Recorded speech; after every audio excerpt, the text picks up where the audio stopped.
Hi, my name is Lisa Motley. I was diagnosed with inclusion body myositis 5 years ago. Started having some symptoms about 3 or 4 years before my diagnosis that were pretty bizarre. I couldn't spray hairspray, I couldn't use sunscreen, and my finger flexor muscles were not working, which was kind of bizarre. I couldn't imagine going to a doctor and trying to explain that, oh, I can't spray my hairspray anymore. But shortly thereafter, had a random fall just walking down the sidewalk, and there was nothing that caused me to trip. It was just, I just basically just my legs just went out. Around that same time, I started noticing I was having difficulty going up and down the stairs more so than I'd ever had before, thinking that maybe I was getting out of shape and I need to do a little more exercise. Exercise was becoming more and more challenging. So after 6 months to a year of kind of making one excuse after another, I finally broke down and went to the doctor and explained my symptoms. I had a muscle biopsy in the fall of 2015 that came back with the diagnosis of inclusion body myositis, which I fit all the characteristics, except for most of the time when people are diagnosed with IBM, they're older and they're typically white men. And so for someone in their late 40s, early 50s, to have this diagnosis as a female was a little unusual, but that's what it was.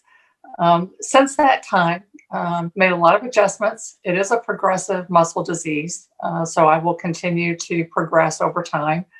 There is no treatment for IBM, which is discouraging in a sense. So for those of us who have it, we've tried to make our mission and to educate, advocate, and raise awareness, i.e., funding for research for IBM. It is rare, so there's not a lot of money that's allocated to support the research efforts.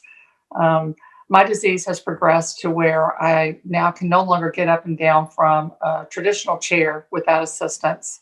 I walk with a cane or a rollator. I'm very unsteady. And if you happen to look at my chin here, you'll see a nice little bruise where I had a pretty significant fall on our second day of vacationing this year. Fractured my patella and busted my chin. So those are kinds of things that patients with IBM deal with, are these random falls. My hands, which were the first indication to me that I had something going on, continue to get weaker. So I can't really turn a traditional doorknob very well. I do cook a lot. I make bread now, which I think making the bread helps my hands tremendously. We do a lot of exercise. Patients with IBM, the idea is to keep the muscles that we do still have intact as strong as possible, knowing that over time they will deteriorate. But for me, I feel like that's been a godsend. It's just staying as active as I possibly can and doing as much as I can. I did retire in 2019, which was an interesting thing for me. I'd always been somewhat of a workaholic, very difficult transition. Now that I'm on the other side of it, about 18 months in, I can tell you I love it. I garden, and my husband and I travel, and we're just doing things that we thought we would do much later in life. Rare diseases are bizarre in that people look at us and we look totally normal. That doesn't look, if you see me sitting in a chair, you don't know there's anything wrong with me. If you see me get up and walk, you might think I've had too much to drink because I am very unsteady. So I guess one thing that I've learned through this whole process is to not be so quick to judge. Everybody has a thing. This is my thing, and I'm going to do the best I can to deal with it and let other people know what it's all about, and that there is life after a rare disease diagnosis.